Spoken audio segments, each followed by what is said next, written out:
ರಥಸಪ್ತಮಿ ಸೋಮವಾರದಿಂದ ಶನಿವಾರ ಸಂಜೆ 6 ಗಂಟೆಗೆ.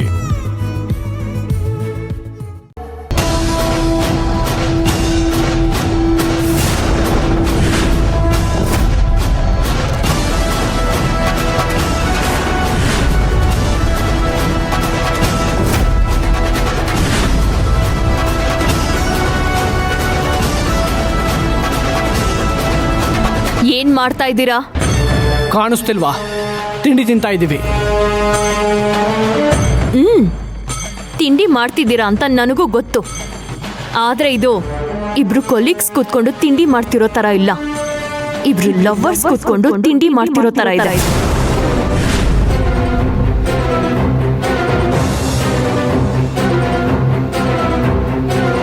ಆಫೀಸಲ್ಲಿ ನಿಮ್ಮಿಬ್ರ ಬಗ್ಗೆ ತಪ್ಪಾದ ಅಭಿಪ್ರಾಯ ನನಗ್ ಮಾತ್ರ ಅಲ್ಲ, ಇಡೀ ಸ್ಟಾಫ್ಗೆ ಇದೆ.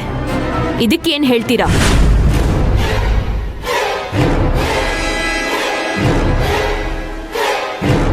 ಮೋನಿಕಾ, ನಿನಗೆ ಆಲ್ರೆಡಿ ನಾನು ಕರೆದು ವಾರ್ನಿಂಗ್ ಮಾಡಿದ್ದೀನಿ, ಆದ್ರೂ ನಿನಗಿನ್ನೂ ಬುದ್ಧಿ ಬಂದಿಲ್ವಾ?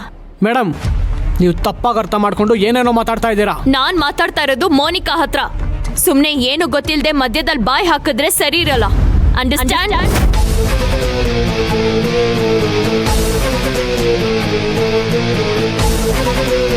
ಅರ್ಥಗಳು ಅಪಾರ್ಥದ ರೂಪ ಪಡ್ಕೊಳ್ತಾ ಇರೋದಕ್ಕೆ ಮಧ್ಯ ಬಂದು ನಾನಿವಾಗ ಮಾತಾಡ್ಬೇಕಾಗ್ತಾ ಇದೆ. ಅದನ್ನ ನೀವುಗಳು ಅರ್ಥ ಮಾಡ್ಕೊಂಡ್ರೆ ನಿಮ್ಗೆ ಒಳ್ಳೇದು.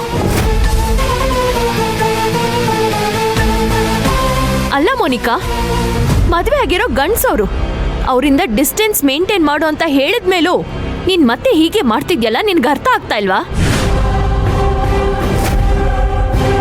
ನೋಡು ಮೋನಿಕಾ, ಗಂಡು ಮಕ್ಕಳು ಏನೇ ತಪ್ಪು ಮಾಡಿದ್ರು ಅದು ಅಷ್ಟೊಂದು ಮ್ಯಾಟರ್ ಆಗಲ್ಲ.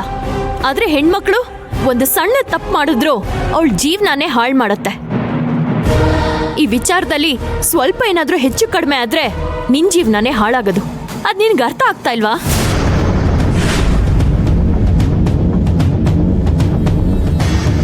ಒಂದ್ಸಲ ಕರೆದು ವಾರ್ನ್ ಮಾಡಿದ್ಮೇಲೂ ಮತ್ತೆ ಅದನ್ನೇ ಮಾಡಿದ್ರೆ ಅದು ತಪ್ಪು ಅಂತ ಅನ್ನಿಸ್ಕೊಳ್ಳಲ್ಲ, ಬೇಕು ಅಂತ ಹಠಕ್ ಬಿದ್ದು ಮಾಡ್ದಂಗಿರುತ್ತೆ.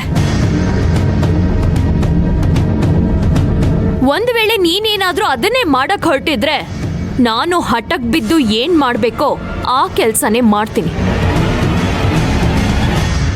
ಆಗ ನಿಮ್ಮಿಬ್ರು ಮರ್ಯಾದೆನು ರಸ್ತೆಯಲ್ಲಿ ಹರಾಜಾಗತ್ತೆ, ಅದನ್ನ ತಿಳ್ಕೊಳ್ಳಿ.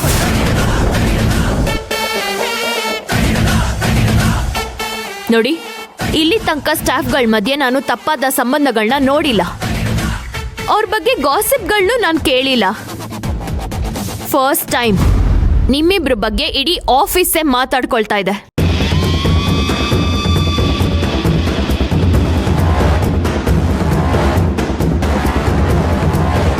ಹಾಗಾಗಿ ಇದೆಲ್ಲ ಈ ಕ್ಷಣಕ್ಕೆ ಸ್ಟಾಪ್ ಆಗಬೇಕು, ಇಲ್ಲಾಂದ್ರೆ ನಾನು ಇದ್ರ ಬಗ್ಗೆ ಸ್ಟ್ರಿಕ್ಟ್ ಆಕ್ಷನ್ ತಗೋಬೇಕಾಗತ್ತೆ.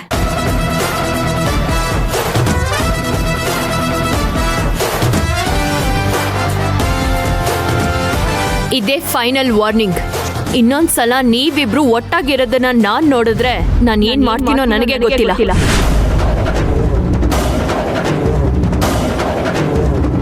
ಹುಷಾರ್.